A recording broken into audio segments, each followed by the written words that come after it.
కీర్తనలో 7వ కీర్తన 9వ వచనము, అలాగనే లూకా సువార్త 10వ అధ్యాయము 38వ వచనం నుండి 42 వచనాలు దేవుని వాక్యాన్ని చదువుతున్నాం. హృదయములను అంతరంగములను పరీక్షించు నీతిగల దేవా,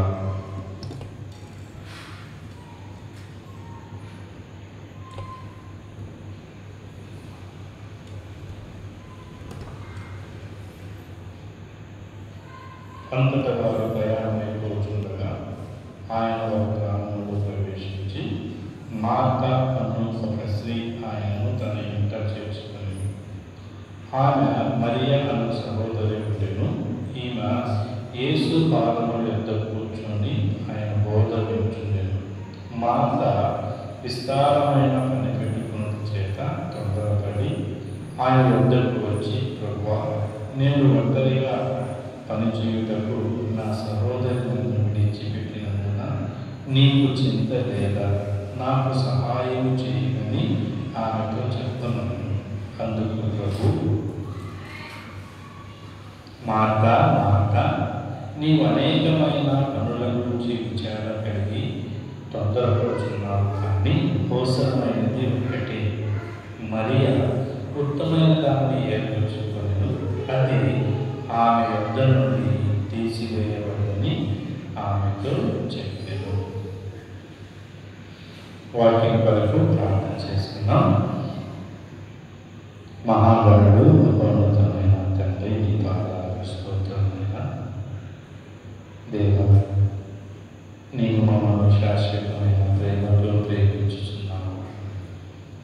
నీ ప్రేమను బట్టి నైనా మేము కృతజ్ఞత కలిగి మమ్మల్ని దీవించడానికి, ఈ లోకంలో సాక్షులుగా జీవించడానికి, సిలువేయబడిన యేసుక్రీస్తు ప్రభువును ప్రకటించడానికి నాయన మార్గకరమైన జీవితం మార్గదర్శకులుగా నాయన నీ పరిశుద్ధ ఆత్మతో మమ్మల్ని నింపి నడిపిస్తున్నందుకు కృతజ్ఞతాస్వరూపాలను చెల్లిస్తున్నాను.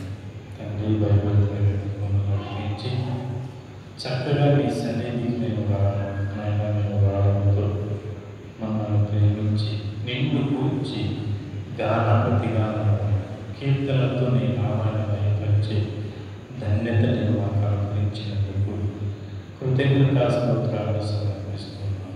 తండ్రి, ఇప్పుడు మమ్మల్ని ప్రేమించి నాయన మా హృదయాలలో ఉన్న ఆలోచనలను సరిచేయడానికి, సరిదిద్దడానికి, సరిచేసుకొని నీ వైపు జీవించడానికి, నీ చిత్తమును, నీ ఉద్దేశం నెరవేర్చడానికి దేవా, మీ పాఠశాలలో నీ మాటలు విని నీ నిత్య జీవపు మాటలను ప్రభా అయ్యా విని మీ మహిమ కొరకు జీవించడానికి, ప్రత్యేకమైన జీవితం జీవించడానికి నీవిచ్చే నీ గొప్ప ధన్యతగా స్తోత్రాలు చెల్లిస్తున్నాను.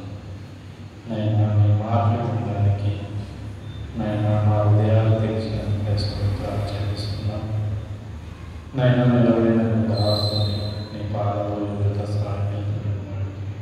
ప్రతి మాట మాకు నైనా నీ మహిమకు కలిసే జీవితం మేము సరి చేసుకుని సరిదిద్దుకునే జీవితం మాకు అనుగ్రహించమని, మమ్మల్ని చూసి అనేక మంది మారు మనసు పొంది నిజ దేవుడు, నిత్యనిచ్చు దేవుడు అని నేను నమ్మి విశ్వసించి నాయన భూలోకంలో మీ స్వరంలో నుంచి సంపాదించిన సంఘంలో చేర్చబడి పరలోక రాజ్యంలోనికి వారసులవడానికి కృపకు సహాయం అందించమని కోరుకుంటూ రక్షకుడైన యేసు నామములో ప్రార్థించి వేడుకొంచున్నాం మా పరలోక తండ్రి, ఆమేన్.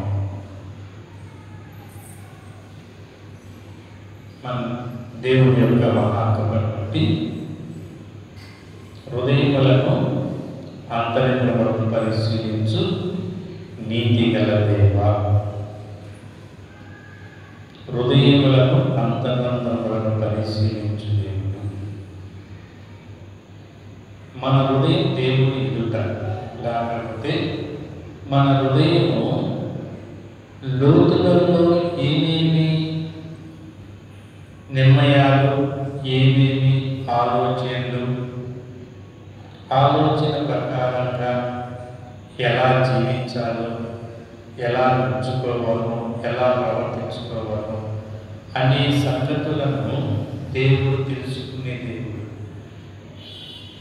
దాన్ని బట్టి మన క్రియల ద్వారా దేవునికి ఇష్టముగా, దేవుని యందు విశ్వాసం కలిగి, నిరీక్షణ కలిగి జీవిస్తే బహుగా ఫలించే జీవితం, భవిష్యత్తు జ్ఞానం ఎదిగిన జీవితం, దేవుని ఉద్దేశములను నెరవేర్చే జీవితం కలిగిన వారంగా ఉంటాం. లేకపోతే మన జీవితం వ్యర్థమైపోతుంది. ఉపయోగం లేని జీవితం, ఫలం లేని జీవితం, ప్రయోజనం లేని జీవితం, పశ్చాత్తాపం లేని జీవితం, క్షమాపణ లేని జీవితంలో కొనసాగే వారిలో ఉంటాము అని దేవుడు చాలా చక్కగా తెలియజేస్తూ ఉన్నారు. అలా కొంతమంది జీవితాలను మనం తెలుసుకొని, మనం సరిచేసుకొని సరిదిద్దుకుంటూ ముందుకు కొనసాగుతున్నాం. మరి ఈ రాత్రి కాల సమయంలో మరి మార్తా మరియా యొక్క హృదయాల్లో వారి ఆలోచన విధానాలు, వారు ఏ విధంగా దేవునికి చోటిస్తున్నారు, లేకపోతే దేవుని ఉద్దేశమును నెరవేర్చడానికి ఏ విధంగా వారి హృదయము ఉన్నదో, హృదయాన్ని బట్టి, మనసును బట్టి మన జీవిత విధానాన్ని, మన మాటలను, మన ప్రవర్తన చక్కగా బయలుపరచబడుతూ ఉంటుంది. కాబట్టి లూకా సువార్త 10వ అధ్యాయంలో మరి 38 నుండి 42 వచనాల వరకు చదువుకున్నాం. ఈ లూకా సువార్త మనం 3 భాగాలుగా చేసుకోవచ్చు. 10వ అధ్యాయం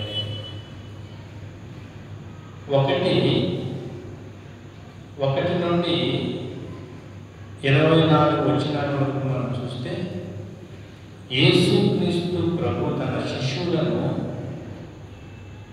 పంపుట, సువార్త పని నిమిత్తం కొరకు వారిని పంపిస్తూ ఉన్నారు. ఆయన అధికారం అనుగ్రహించి తన శిష్యులకు తన సువార్తను పనిని, అంటే సువార్త పని అంటే దేవుని రాజ్యం గురించి ప్రకటించడానికి వారికి పనిని అప్పచెప్పాడు. దేవుని యొక్క సువార్త పని అంటే ఏమిటి అంటే నిత్య జీవము, నిత్యము జీవించడం. అంటే మరణించిన తర్వాత శాశ్వతమైన దేవుని రాజ్యములోనికి జీవించే జీవితమే నిత్య జీవం. మరణించిన తర్వాత మానవుని యొక్క జీవితానికి ప్రారంభం మరణించిన తర్వాత జీవించే జీవితం. అందుకే దీర్ఘాయుష్మంతుడు అంటారు. నిరంతరం జీవించే జీవితం, మరణం తర్వాత కూడా జీవించే జీవితం. ఆ పనిని తన శిష్యులకు అనుగ్రహించి పంపుతుంది.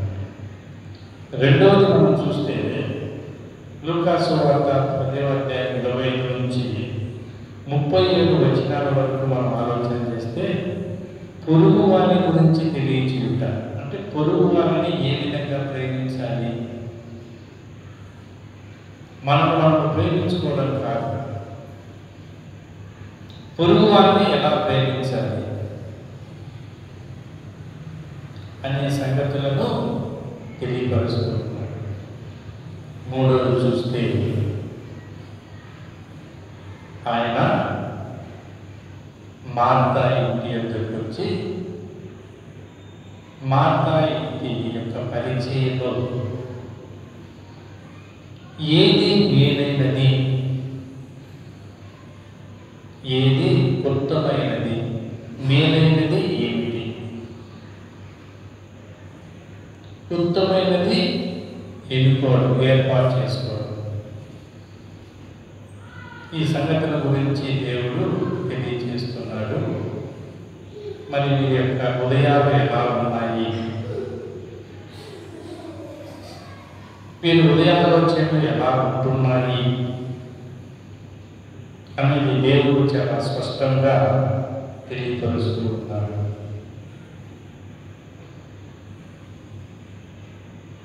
మరియా, మార్తా, మరి మార్తా హృదయం ఎలా ఉన్నది దేవుడు చాలా స్పష్టంగా తెలియజేస్తుంది. ఏముంటుంది, దేవుడు ఎలా ఉంది, మార్తా హృదయం ఎలా ఉన్నది దేవుడు ఎదుట అంటే విస్తారమైన పని పెట్టుకుని చేయుట. విస్తారమైన పని, విస్తారమైన పని. ఆమె మనసు ఎలా ఉంటుంది, విస్తారమైన పని. ఆమె మనసు ఎలా ఉంటుందంటే చాలా విస్తారంగా చేస్తాను. ఏదైనా కానీ చేయాలి అనుకుంటే విస్తారంగా పని పెట్టుకుంటుంది.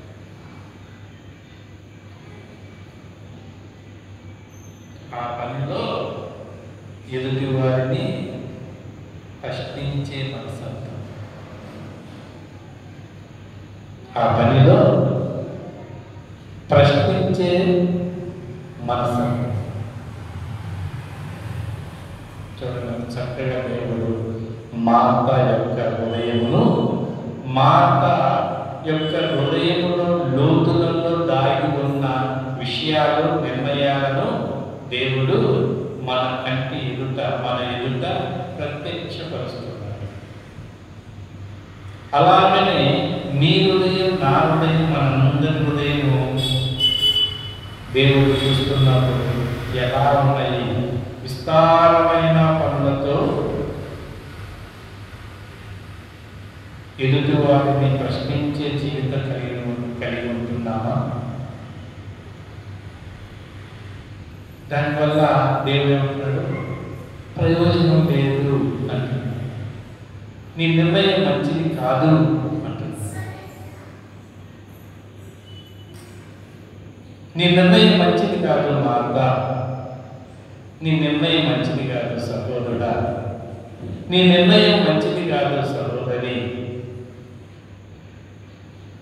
అంటున్నాడు. అలాగనే మరియ యొక్క ఆలోచన చూడ ఎలా ఉంటుందో. ఏమంటున్నాడు, అవసరమైనది ఒక్కటే, మనకు అవసరమైనది ఒక్కటే, అనేకుడు కాదు, ఒక్కటే. ఆ ఒక్కటి ఉత్తమైనది ఏదో గ్రహించి, విచారించి, తెలుసుకొని ఏర్పాటు చేసుకోవాలి, నిర్ణయించుకొని ఏర్పాటు చేసుకోవాలి. ఉత్తమైనది ఏంటో దాన్ని కోరుకోవాలి, దాని ప్రకారంగా జీవించాలి, దాని ప్రకారంగా దేవుడి ఉద్దేశాన్ని నెరవేర్చాలి అని తెలియజేస్తుంది. ఒక్కటే హృదయాలు, విస్తారమా, ఉత్తమైనదే, విస్తారమైన పనులు కలిగి ఉండడమా, ఉత్తమైన వాటిని ఎన్నుకొని పని జరిగించడమా అనేది తెలియజేస్తూ మార్తా గురించి మనం కొన్ని విషయాలు మనం చూద్దాం. ఆమె యొక్క ఆలోచన విధానాన్ని మనం ఆలోచించేద్దాం. చూడండి, మార్తా యొక్క జీవితంలో ఆలోచనలు మనం చూస్తే, మొదటిగా మనం ఇక్కడ చూస్తే 40 వచనంలో ఏమంటుందో చూడండి. యేసు ప్రభువారు మరి సువార్త పని నిమిత్తం కొరకు తన శిష్యులను వెళ్ళి తెలియజేయమని వారిని పంపించాడు. అలాగనే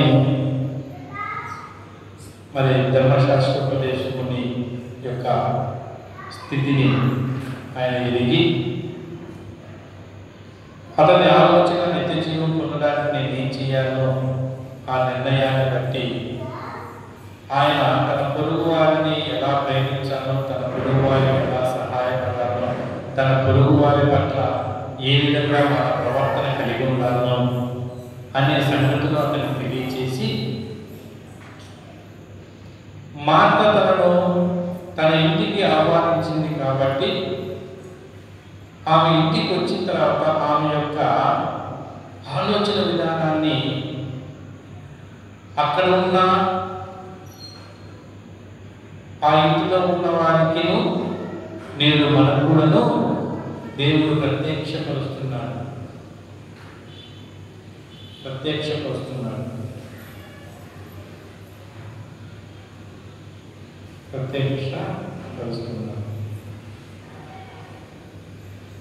చూడండి, యేసు ప్రభు వచ్చారు, వారితో పాటు అనేక మంది వస్తున్నారు కాబట్టి చక్కటి భోజనం ఏర్పాటు చేయాలి. కాబట్టి ఆ భోజనానికి కావాల్సిన ఏర్పాట్లన్నీ ఉద్దేశం మంచిదే, నిర్ణయం మంచిదే, ఆలోచన మంచిదే, వచ్చిన వారికి పరిచయం చేయడం మంచిదే, అలాగనే ఆతిథ్యం ఇవ్వడము మంచిది. అది శరీర సంబంధమైన ఆలోచన మంచిదే, కానీ ఏది ఉత్తమము అనేది గ్రహించాలి, ఏది మేలు అనేది గ్రహించాలి. దాన్ని మనము ఎన్నుకోవాలి, ఎన్నుకొని పని జరిగించాలి. అది తెలియకోకుండా పని చేయడం అనేది కరెక్ట్ కాదు. లేకపోతే తొందరలు కలుగుతాయి, ఇబ్బందులు కలుగుతాయి, నష్టం కలుగుతుంది. మనం చేసే పని, ఆ పని ఏంటి, అది మనకి ఎలా ఉపయోగపడుతుంది, మనకి ఎలా ఫలించగలుగుతామో, వాటి వల్ల మనకి ఎలా ప్రయోజనకరంగా ఉంటుంది, దానివల్ల నేను ఎలా ఫలం పొందుతాను, ఎదుటివారు ఎలా ఫలం పొందుతారు, ఎదుటివారికి ఎలా మేలు జరుగుతుంది అనేది ఒక నిర్ణయం తీసుకోవాలి. ఆ నిర్ణయం ఉత్తమైనదిగా ఉండాలి, ప్రశ్నించేది కాదు అని దేవుడు తెలియజేస్తాడు. చూడండి ఎంత చక్కగా తెలియజేస్తున్నారో వచ్చినప్పుడు, మాట విస్తారమైన పని పెట్టుకోవడం చేత తొందరపడుతున్నది, విస్తారమైన పని, అది చేయాలి, ఇది చేయాలి, అది చేయాలి, ఇది చేయాలి అంటున్నారే కానీ ఏది చేయాలి అనేది గ్రహించాలి. చూడు, తొందరపడుతున్నది. ఆయన వద్దకు వచ్చి, ప్రభువా, నేను ఒంటరిగా పనిచేయుటకు నా సహోదరి నన్ను విడిచిపెట్టినందుకు నీకు చింత లేదా?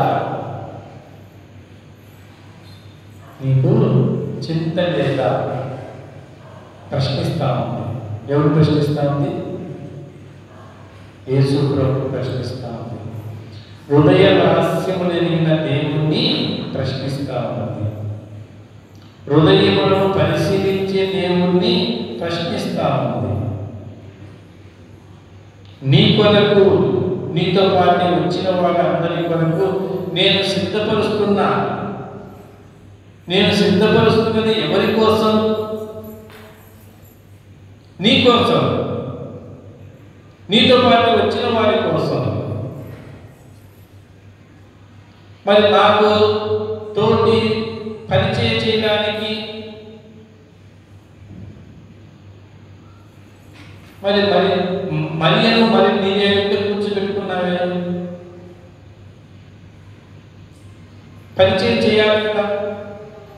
మరి నేను పనులు పెట్టుకుంటున్నాను కదా, ఈ పనిలో పరిచయం చేయడానికి మరి మరియను పంపించాల్సింది పోయి నువ్వేం చేస్తున్నావు? నీ మాటలు, నీ బోధ ఏంటి? బోధ సత్యమైన మాటలు చెబుతున్నావు. ఆమె వెంట కూర్చుంది, నా సంగతి మర్చిపోయింది. మరి నువ్వన్న జ్ఞాపకం చేయాలి కదా, నువ్వన్న అడగాలి కదా, అడగాలి కదా,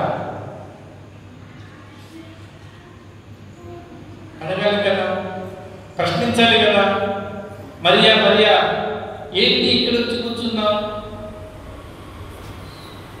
చూడు మాట, చూడు ఎంత చక్కగా పరిచయం చేయడానికి సిద్ధ మనసు కలిగి చక్కటి ఆతిథ్యం ఇవ్వడానికి ఎంత ప్రయాసపడుతుందో, ఎంత తొందరపడుతుందో ఒక్కసారి గమనించు. మరియా మరియా అనలేదు నువ్వు. నాకెందుకులే, చేస్తారులే, మనకెందుకులే, చేస్తారులే అనుకుంటున్నావు ప్రభా అంటారు. చూడండి ఎంత ఇదిగా ఆమె రెండు మనసు కలిగింది, రెండు మనసు కలిగినది, రెండు నాలుగులు కలిగినది, రెండు తలపులు కలిగినది, రెండు ఆలోచన కలిగినది, రెండు నిర్ణయాలు కలిగినది.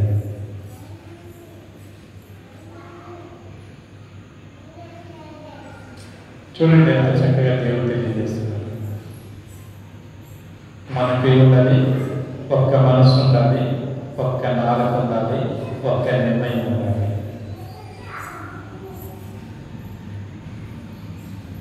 ఒకే మనసు, ఒకే నిర్ణయం, ఒకే నాలుగు, ఒకే అభిప్రాయం. అన్ని దేవుడు చూస్తూ ఒక్కటే, దేవుడు ఒక్కటే, బాప్తిసం ఒకటే.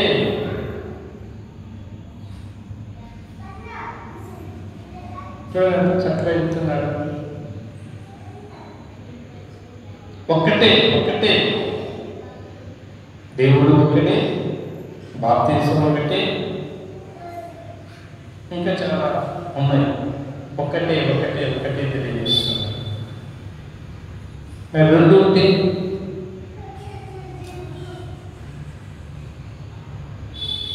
పాముకి ఎన్ని నాలుకలు ఉంటాయి? రెండు నాలుకలు ఉంటాయి పాముకి అంటారు.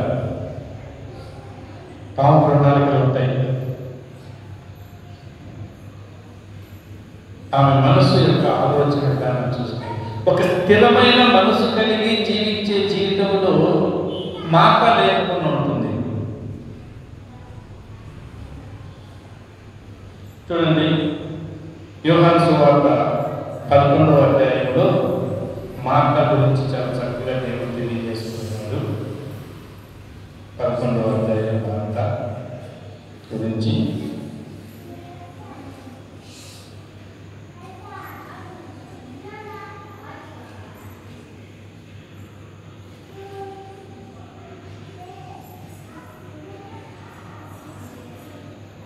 ఈ 11వ అధ్యాయంలో మనం చూస్తే, ఈ 11వ అధ్యాయం మొత్తంగా మనం ఆలోచన చేస్తే ప్రాముఖ్యమైన మాట ఏంటి అంటే లాజరు చనిపోయాడు. లాజరు చనిపోయాడు. లాజరు తిరిగి యేసుక్రీస్తు ప్రభువారు బ్రతికించాడు. ఈ అధ్యాయం మొత్తంలో మనం ఆలోచన చేస్తే లాజరు చనిపోయాడు. దేవుడు చాలా చక్కగా రాశాడు. ప్రేమించిన లాజరు చనిపోయాడు. ప్రేమించిన లాజరు చనిపోతే మళ్ళీ బ్రతికించాడు. వారి యొక్క విశ్వాస పరిమాణాన్ని, వారి నిర్ణయాన్ని, దేవుని ఉద్దేశాన్ని వారి హృదయంలో ఎలా ఉన్నది అనే దాన్ని తెలియజేస్తున్నాడు దేవుడు. మార్త యొక్క మనసు ఎలా ఉంటుంది, మరియ యొక్క మనసు ఎలా ఉంటుంది అనేది చూస్తూ ఉన్నాం. చూడండి, చాలా చక్కగా దేవుడు తెలియజేస్తూ ఉన్నాడు.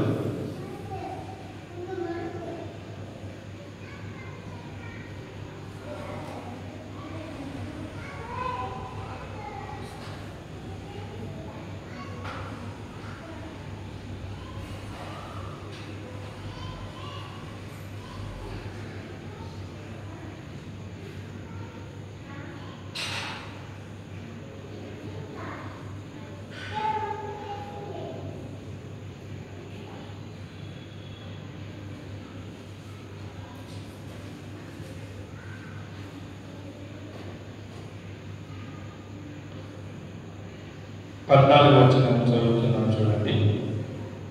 కావున యేసు లాజరు చనిపోయాను, మీరు నమ్మునట్లు నేను ఇక్కడ ఉండేదని మీ నిమిత్తం సంతోషించున్నాను. అయినను అతని యొక్కకు మనం ఎదురు రండి స్పష్టంగా వారితో చెప్పాను అంటూ యేసు వచ్చి అది వరకు 4 దినములు సమాధిలో ఉండేదని తెలుసుకొని బేతనియ యెరూషలేము సమీపమై ఉండెను.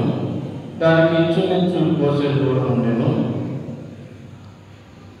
అలా మాట్లాడుకుంటూ ఆయన ఇస్తూ 21వ వచనంలో తెలియజేస్తున్నాడు.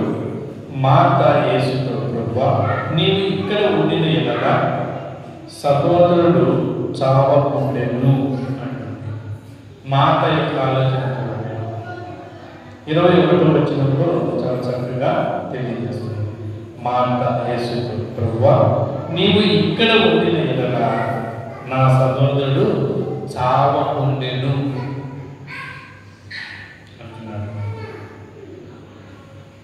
దేవుడు నీవు అనుకరించినది ఏది అడిగినను అనుకరిస్తాడు. ఆమె యొక్క విశ్వాసం చూడండి అంటున్నాడు. నీవు ఇక్కడ ఉంటే నా తమ్ముడు చనిపోయేటోడు కాదు, అయినా ఇప్పుడైనా నీవు దేవుడు ఏమడిగినను దేవుడు నీకు అనుకరిస్తాడని నేను ఎరుగుదును, నాకు తెలుసు అంటాను.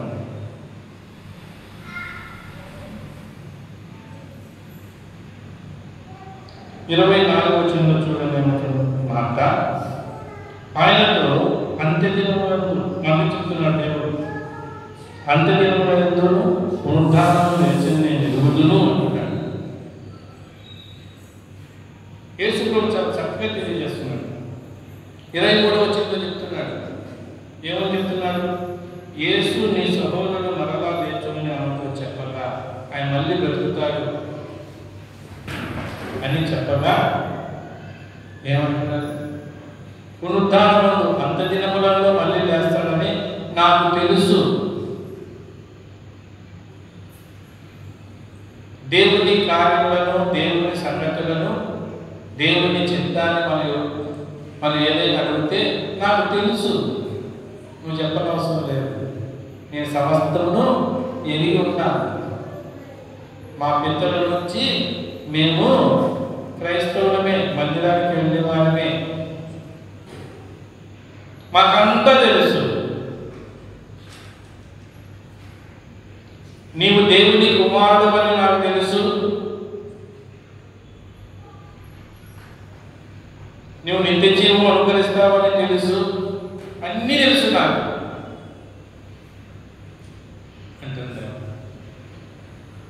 నువ్వు నమ్ముతున్నావా? నమ్ముతున్నానంటుంది. చూడండి ఎంత చక్కగా. ఎప్పుడు నమ్ముతుంది? ఇప్పుడు కాదు. ఎప్పుడు నమ్ముతుంది? అమ్మా నువ్వు నమ్ముతున్నావా? నమ్ముతున్నాను. ఎప్పుడు నమ్ముతున్నావు? కాలం అయిపోయిన తర్వాత,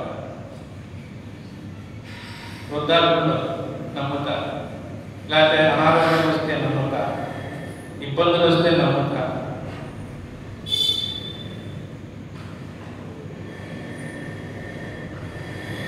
ఎప్పుడు నమ్ముతాం?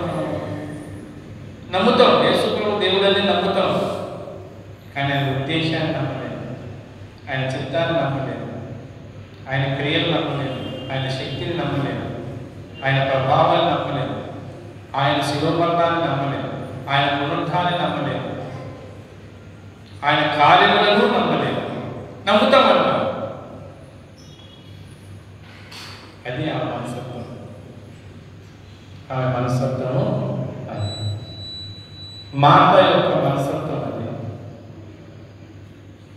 ఏది మేలు, ఏది క్షేమము, ఏది ఉపయోగము, ఏది ఉత్తమము గ్రహించండి.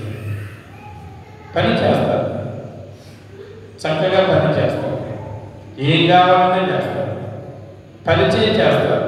పరిచయంలో ఏది మేలుకరమైనది, వివేకము తక్కువ కలిగి, వినయము లేక ప్రశ్నించే మనస్తత్వం కలిగి అనేది తెలియజేస్తుంది. కాబట్టి మాత యొక్క హృదయాన్ని దేవుడు మన ఎదుట స్పష్టంగా తెలియజేస్తుంది. మరి మరియ యొక్క హృదయాన్ని మనం చూద్దాం, ఆలోచించేద్దాం.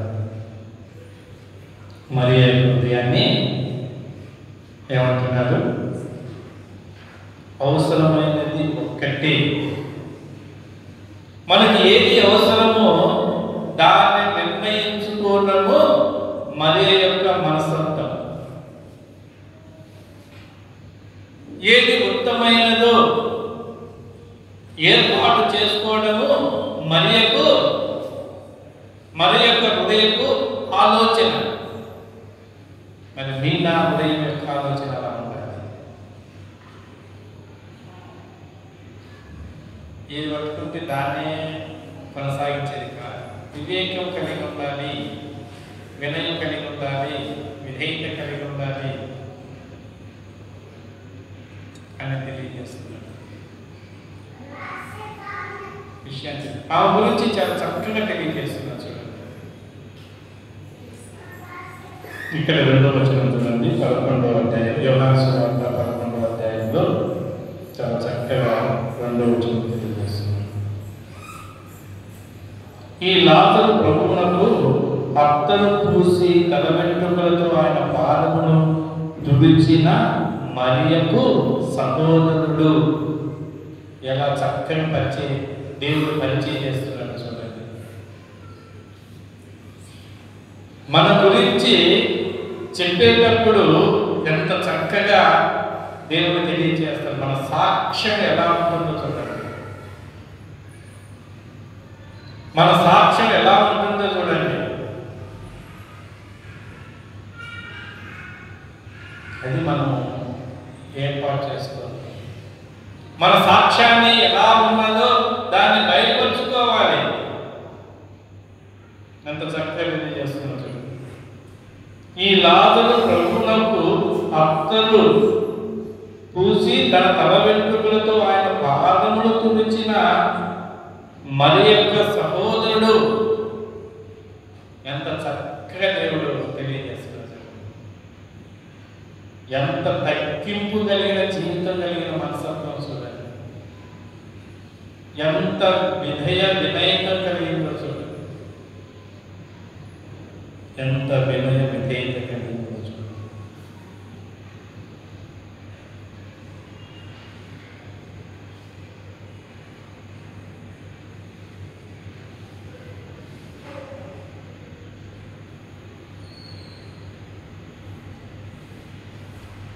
రెండవ చూడండి ఏమంటున్నాడు ఆ గురించి, ఆ హృదయాలోచన. 32వ వచనం చూడండి ఏమంటున్నాడు. అంతటా మరియ యేసు ఉన్న చోటికి వచ్చి ఆయనను చూచి ఆయన పాదముల మీద పడి, ప్రభువా, నీవు ఇక్కడ ఉండిన ఎడల నా సహోదరుడు చావకుండెను.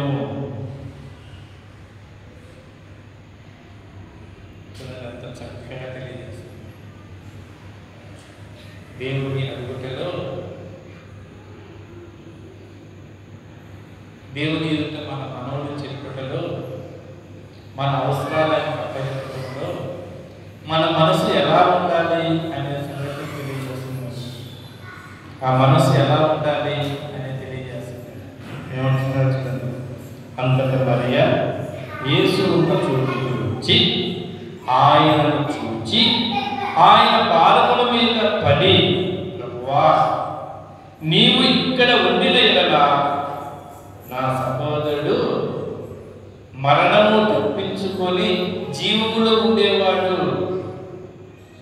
నీవు ఇక్కడ ఉంటే మరణానికి స్థానం లేదు. నీవు ఇక్కడ ఉంటే మా అవయవులను బలహీన పడవు, బలం కలిగిన అవయవులుగా ఉంటాయి, శక్తి కలిగిన అవయవులుగా ఉంటాయి.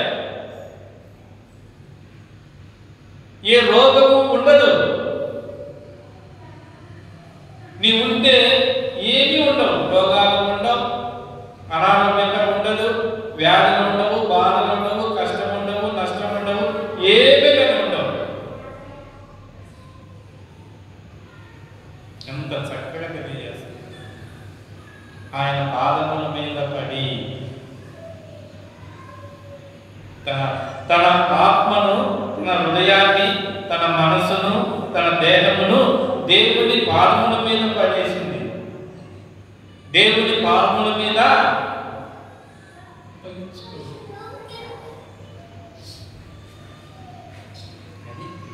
ఆ మనసు కావాలని దేవుడు కోరుకుంటాడు. తొందరపడే మనసత్వం కాదు, గలిబిలి మనసత్వం కాదు, గందరగోళ మనసత్వం కాదు.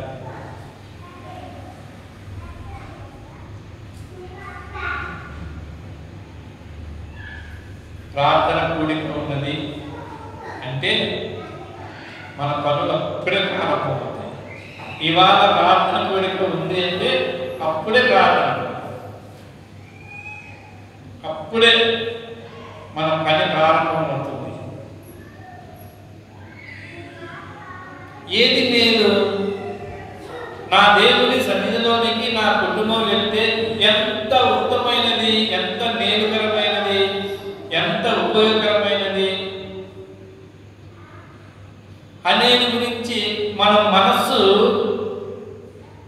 స్థిరత ఉండదు, వివేకం కలిగి ఉండదు. అప్పుడు టైం చూస్తా తొందరపడతా ఉంటాం. ఆ పని మీద మనసు ఉండదు, దేవుడి సన్నిధికి వచ్చేదానికి మనసు ఉండదు. ఆ పని పదరా చేసేస్తాము. ఇక్కడ వచ్చి దేవుడి మాటలు అట్లా ఇట్లా ఇట్లా అంటాము. ఎందుకని అక్కడ చేసాము, అక్కడ అడ్మిట్ వచ్చాము, అది దానిపై ముందు వేసామా లేమా, లేకపోతే అక్కడ మనం ఆడేసింది ఎలా ఉన్నది, ఆ బట్టలు ఆడేసాము, అవి ఉతికాము, మరి అక్కడే వచ్చాము, అది సరిగ్గా ఆడేయలేదు. ఈ సంబంధమైన వాటి గురించి ఆలోచన చేస్తాం. నిర్ణయం అంత చక్కగా తెలియజేస్తుంది.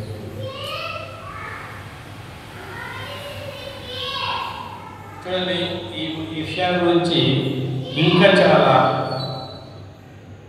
లూకా భక్తుడు, వైద్యుడైన లూకా చాలా చక్కగా రాశారు. చూడండి, 7వ అధ్యాయంలో ఇంకా చాలా చక్కగా రాశారు. 7వ అధ్యాయంలో మనం చూస్తే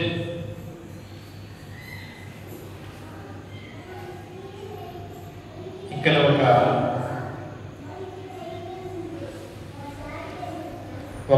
ఒక సీమోను గురించి చాలా చక్కగా దేవుడు ఆయన హృదయాలోచనలు చక్కగా బయలుపరుస్తున్నాడు.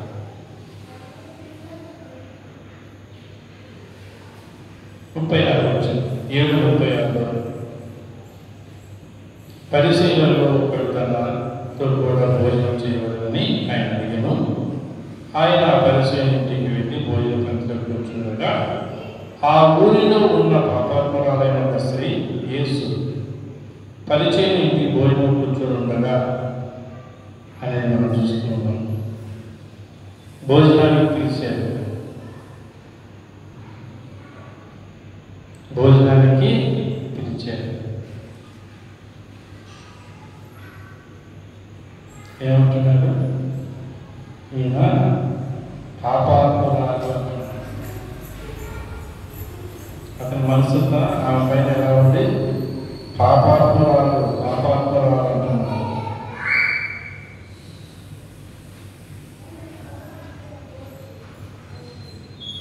చూడండి, ఆ మాట 39వ వచనంలో మనం చూస్తే, ఆయన పిలిచిన పరిసయ్యుడు అది చూచి, ఈయన ప్రవక్తైన ఎడల తన్ను ముట్టుకొనని ఈ స్త్రీ ఎవరితో ఎటువంటిదో ఎదిగి ఉండెను, ఇది పాపాత్మురాలు అని తనలో తాను అనుకోలేను. ఈ భోజనాన్ని ఇంటికి తీసుకొని వచ్చాడు. యేసు ప్రభువు భోజనాన్ని తీసుకొని వచ్చాడు. భోజనానికి వస్తే ఏం చెప్తున్నాడు? భోజనం పెట్టాల్సింది పోయి ఏం చేస్తున్నారు? మరియ గురించి ఆలోచన చేస్తారు. మరియ గురించి ఆలోచన చేస్తాం. దేవుని సన్నిధికి వచ్చిన మనము ఏం చేస్తూ ఉంటాం? దేవుని మాటలు వినుకోకుండా మనం అనేకమైనది ఆలోచన చేసి ఉంటాం. వాళ్ళకి వీళ్ళకి ఇదే వ్యవహారం, ఇదే వ్యవహారం. ఆమె ఏం చేస్తారు చూడండి, ఎంత చక్కగా తెలియజేస్తున్నారు చూడండి. 44వ వచనంలో తెలియజేస్తున్నారు. ఆ స్త్రీ వైపు తిరిగి సీమోను ఇట్లనెను, ఈ స్త్రీని చూచున్నావే, నేను నీ ఇంటిలోనికి రాగా నీవు నా పాదములకు నీళ్ళివ్వలేదు. ఆమె చేసింది చూడండి, ఎంత చక్కగా చెప్తున్నారు.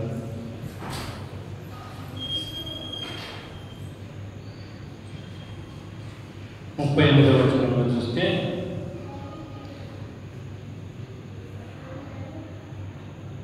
పరిసయ్యుని భోజనానికి కూర్చుందని తెలుసుకొని ఒక బుడ్డిలో అద్దం తీసుకుని వచ్చి వెనక తట్టు ఆయన పాదముల యొక్క నిలబడి ఏడుచుచు కన్నీళ్లతో ఆయన పాదములను తుడిచి తన తల వెంట్రుకలతో తుడిచి ఆయన పాదములను ముద్దు పెట్టుకుంది. ఆ అద్దపు శనువు కనిపిస్తుంది. చేసిన కార్యం చక్కగా తెలియజేస్తాం. మొదటిగా చూస్తే ఏడుచు కన్నీళ్లతో ఆయన పాదములను తడిపింది.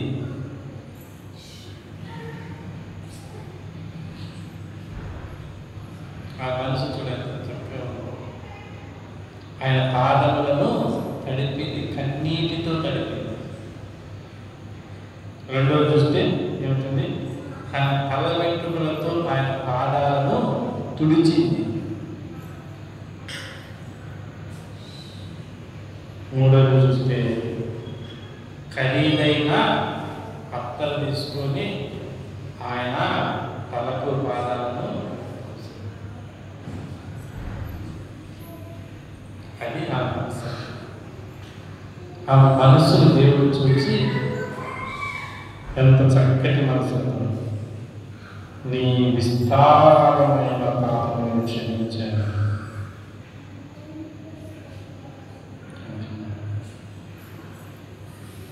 నిన్ను విస్తారంగా ప్రేమిస్తున్నాను. క్షమాపణ కలిగిన మనసు కలిగింది మరియ.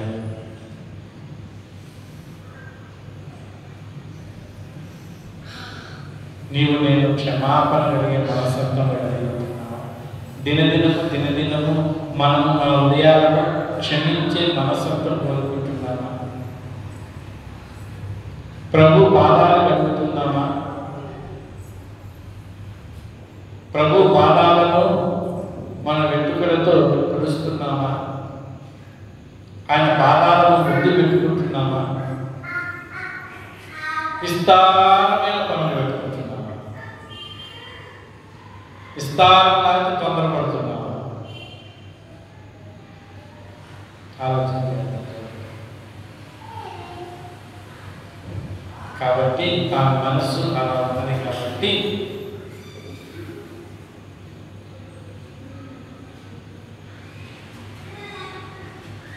మాట ఇంటికి భోజనానికి వచ్చిన, పరిశీలైన శ్రీమూరునికి భోజనానికి వచ్చిన ఆమె యొక్క విధేయత, ఆమె యొక్క వినయం, ఆమె యొక్క ఓర్పు, ఆమె ప్రభు పట్ల ఆమెకున్న విస్తారమైన ప్రేమ, తన జీవితాన్ని మార్చబడి ఉన్నది. పాపాత్మురాలైన స్త్రీ,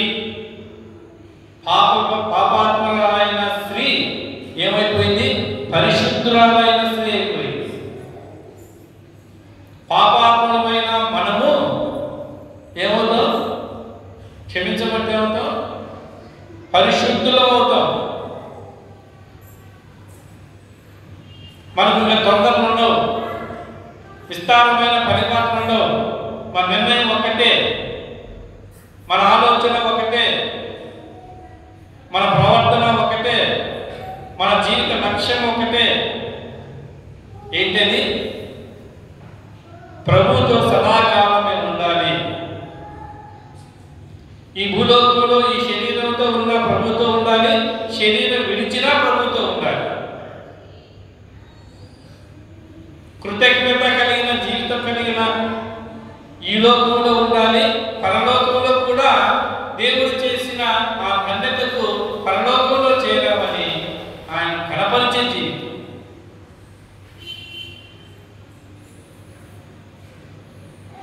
ఇది మనం ఎంచుకోవాల్సింది, ఇది మనం ఎంచుకోవాల్సింది. ఒక 2-3 మాటలను ఆమె ఎంచుకున్న విధానాన్ని తెలియజేసి మన పరిచయం, వాక్య పరిచయం మనం చేస్తున్నాం. ద్వితీయోపదేశకాండము 30వ అధ్యాయము తీసిన వారు త్వరగా చదవండి. ద్వితీయోపదేశకాండము 30వ అధ్యాయము 19వ వచనం చదవండి. ద్వితీయోపదేశకాండము 30:19.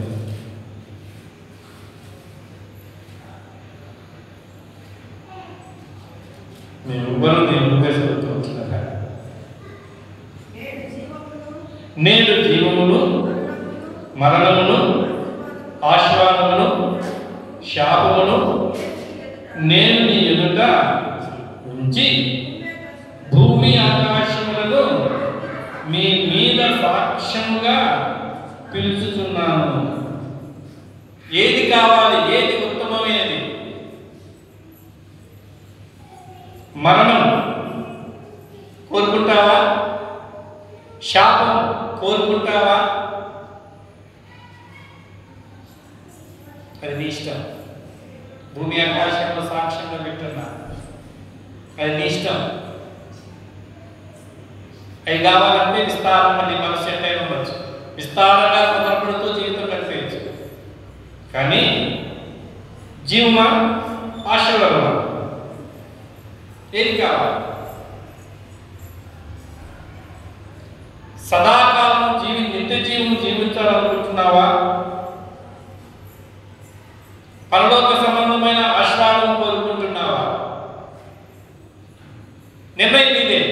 నీ మనసును బట్టి నీవు వాటిని పొందుతావు. నీ హృదయ ఆలోచనలు బట్టి, నీ హృదయంలో నిర్ణయించుకున్న దాన్ని బట్టి వాటిని పొందుతావు, ఆ ఫలాలు పొందుతావు. చూడండి, కీర్తన 119 కీర్తన 30 వచనం చదవండి.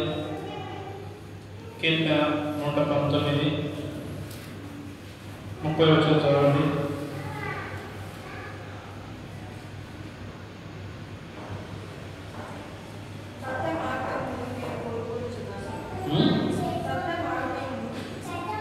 సత్య మార్గమును నేను కోరుకుంటున్నాను, నీ న్యాయములను నేను నా ఎదుట పెట్టుకొని ఉన్నాను. చూడండి ఎంత చక్కగా ఆ ఉత్తమైనది ఎలా కోరుకుంటున్నా చూడండి. ఒకటి, జీవం కోరుకుంటారు, ఆశీర్వాదం కోరుకుంటారు. చావును సమాధి కోరుకుంటారా? ఎవరు కోరుకోరు.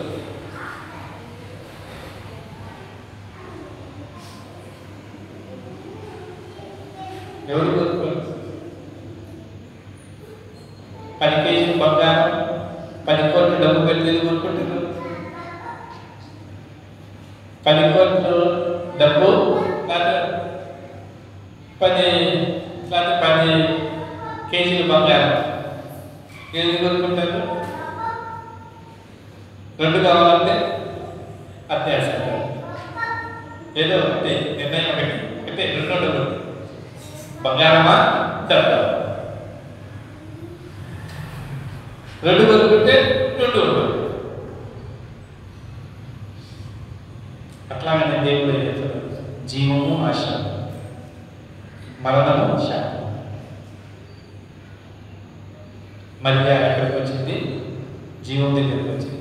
జీవాధిపతి అయిన యేసు పాదం దగ్గరికి వచ్చింది ఆశీర్వాదం పొందడానికి.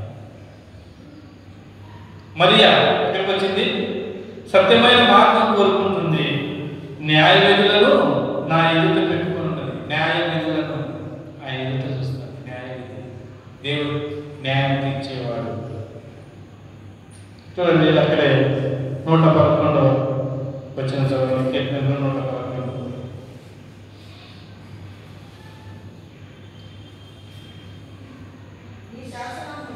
నీ శాసనములు నాకు హృదయానందకరములు, అవి నాకు నిత్య స్వాస్థ్యములని భావించుకుంటున్నాను. చక్కగా చెప్తున్నారు. నీ శాసనం నా హృదయం, నాకు హృదయ ఆనందం, హృదయాన్ని సంతోషపరుస్తుంది. నీ పాదముల ఎదుగా నాకేందుకు నా హృదయానికి సంతోషం, నీ మాటల సంతోషం, నీ శాసనం నాకు సంతోషం. అవి నాకు నిత్య స్వాస్థ్యము, నిత్యము నా యొక్క ఉంటాయి. ఆహారం తిని యేసుప్రభు కార్యపడం కాదు. ఆహారం తిని లోకంతో కలిసిపోవడం కాదు. దేవుడు ఇచ్చే ఆహారం ఆత్మ సంబంధమైన ఆహారం ఇస్తాడు, శరీర సంబంధమైన ఆహారం ఇస్తాడు. ఈ రెండింటికి నువ్వు నేనే కష్టపడలేదు. శరీర సంబంధమైన ఆహారాన్ని కష్టపడలేదు, ఆత్మ సంబంధమైన ఆహారాన్ని కష్టపడలేదు. ఈ రెండు మనం కోరుకుంటే దేవుడు ఇస్తున్నాడు. 73వ వచనం చదవండి. అక్కడే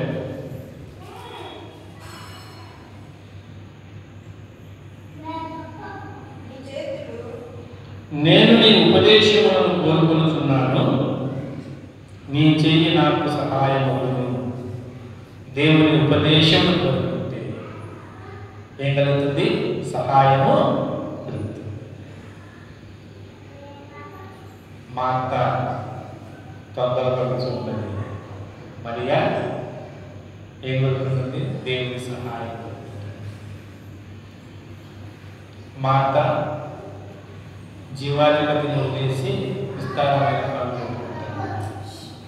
మరియా ఏం చేస్తుంది?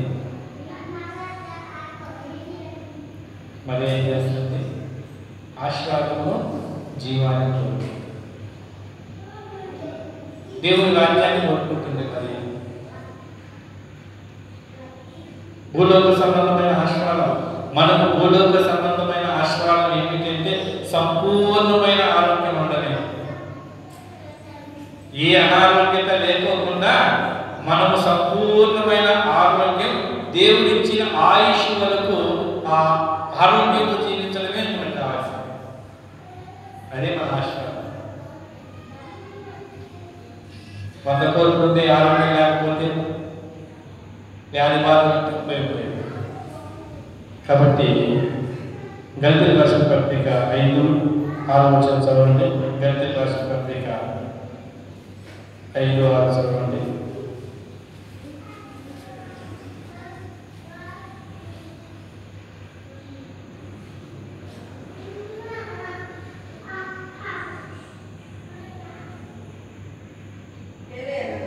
ఏలైనగా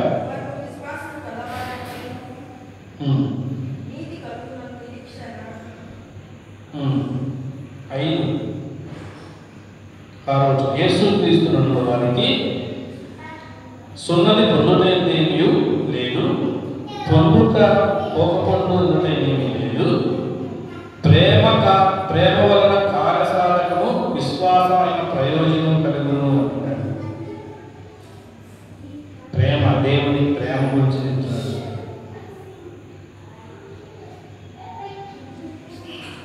గలతీ సంఘంలో ఉన్న దాని గురించి తెలియజేస్తూ మనకేం కావాలంటే యేసుక్రీస్తునందున్న వారికి ఏం అవసరం అంటే ప్రేమ వలన కార్యసాధనము విశ్వాసమే ప్రయోజనములు.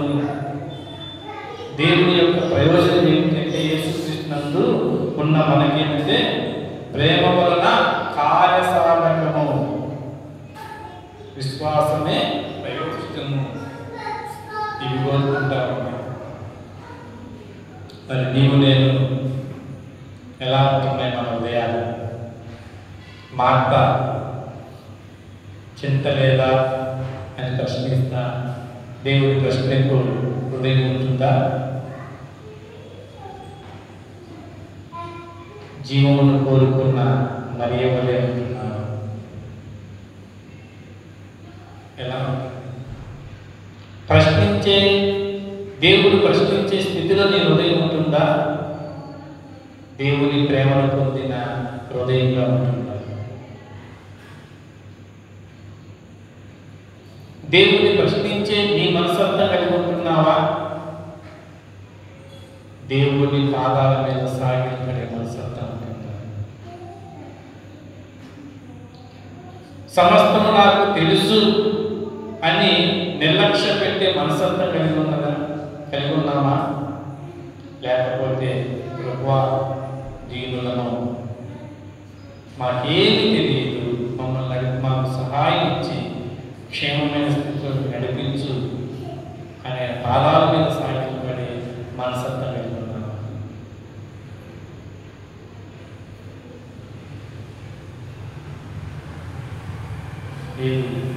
ఎలా ఉంది మనకు ఆయన పరిశీలన చేసి మిక్కిలి అనుకూలమైన సమయం ఇది. దేవుడు వ్యక్తి జీవనకు నేను నన్ను మన కుటుంబాలను వారసులుగా చేస్తున్నాడు, సిద్ధపరుస్తున్నాడు. నేను నన్ను మన ఉదయాన్ని సిద్ధపరుస్తున్నాడు. ఆయన ఆఖరి వరకు సిద్ధపరుస్తున్నాడు. మనము ఎక్కడ ఉన్నామంటే ఏ స్థితిలో మనం దేవుడికి చేయాలంటే 5 గంటల 10 దినాలకు వచ్చినాము. మనం ఎప్పుడు వచ్చామో ఆడ కూర్చోంటే పిలిచి ఎందుకు మీరు కూర్చున్నారు? ఎవరు పని తీసుకోలేదు, ఎవ్వరు పిలవలేదు, ఒక్కరు కూడా పిలవలేదు. మరి ఉదయం నుంచి ఇక్కడ దాకా కూర్చున్నావయ్యా. మీ నిరీక్షణ గొప్పది కాబట్టి మీ నిరీక్షణకు తగినట్లుగా నేను పనిస్తున్నాను. నాకు నచ్చిన జీతం నీకు ఇస్తాను. వెళ్ళి పొలం పని చేయ. నీవు నేను అందరూ త్రోసివేసినా కానీ యేసు ప్రభు వచ్చి పరలోక రాజ్యం ఇస్తున్నారు. అందరూ త్రోసివేశారు, నిరాకరించారు, కానీ యేసు ప్రభు నిరాకరించేస్తారు. నిన్ను ప్రేమించి ఆయన స్వరూపం నుంచి సంఘంలో నిర్ణయించుకున్నాడు. పరలోక రాజ్యంలో మనము ఈ ఒక్క గంట పని చేస్తే పరలోక రాజ్యం బహుమతి పొందుతాం, జీతం పొందుతాం. లేకపోతే ఆలోచన చేద్దాం. విశ్వాసం ఉంచున్నాం, నిరీక్షణ కలిగి ఉన్నాం, ధైర్యంతో దేవుని సన్నిధిలో ఆయన పని కొరకు ఆదాయపడి లోకములకు సాక్షులుగా దేవునికి విధేయులుగా మన జీవితాలను అర్పించుకున్నాం. దేవుడి మాట మనకు దీవించింది. ప్రార్థన చేస్తున్నాం. మహాగణుడు మహోన్నతమైన తండ్రి, మహిమా ప్రభావం కలిగిన దేవాన్ని పాదాలకు స్తోత్రం తండ్రి. నాయన ఇంతవరకు మీరు మన తోడే ఉండి చక్కగా నాయన మీ ఆత్మతో మమ్మల్ని వ్యక్తి నాయన మాకు కావలసిన నిత్య జీవ మాటలను నాయన మేము ఎలా మీ ఎదుట ఉంటాము నాయన ఏది ఉత్తమమైనదో మేము కోరుకుంటాము. అనుగ్రహించి నీ కృపకై స్తోత్రం చెల్లిస్తున్నాం. విన్న మాటలు మా హృదయంలో కలింపజేసి మీ మహిమ కొరకు జీవించి మమ్మల్ని మేము నాయన దినదినము మీ ఘనమైన నామానికి సాక్షులుగా జీవించే ధన్యత దయచేయమని కోరుకుంటూ రాలేని వారిని క్షమించి నడిపించండి. చేరు వచ్చిన ప్రతి కుటుంబాన్ని ప్రతి ఒక్కరిని పేరుగా జీవించి ఆశీర్వించి మీ మెండైన దీవెనతోనూ ఆశీర్వాదాలతోనూ నాయన నీ బలమైన హస్తాలలో నాయన కాచి కాపాడి నీ రాకపోతే మమ్మల్ని సిద్ధపరచమని ఘనత మహిమ ప్రభావం మేము సమర్పిస్తూ మా కొరకు ప్రాణం పెట్టి తిరిగి లేచిన యేసు క్రీస్తు ప్రభు నామములో కృతజ్ఞతాస్పదాలు చెల్లించి ప్రార్థించి వెళ్ళుచున్న మా కన్నుల తండ్రి.